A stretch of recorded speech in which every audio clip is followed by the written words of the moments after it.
करते। आज जागतिक मैत्री दिन आहे, त्यानिमित्त मी मैत्री निमित्त स्वरिचित लिहिलेली कविता सादर करते। आजचं फूल उद्याचं मांगल्य असते, आजचं फूल उद्याचं मांगल्य असते, तशीच आपली जीवलग मैत्रीण उद्याची जादूभरी आठवण बनते।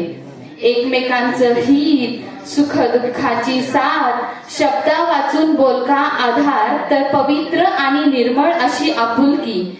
हे सारं किती हवहवस वाटतं, हे सारं किती हवहवस वाटतं, पण म्हणतात ना, पाणी वाहतानाच त्याचं व्यक्तिमत्व भावतं। नदी नाले समुद्रातून जाताना, संकटातून मार्ग काढताना वर्तमानातच राहायचं असतं, हे पाणी जणू आपल्याला शिकवत असतं। तीच आठवण करून देणारा मैत्री दिवस असावा। बाल्य, तारुण्य, वार्धक्यात लाभलेल्या अतूट मैत्री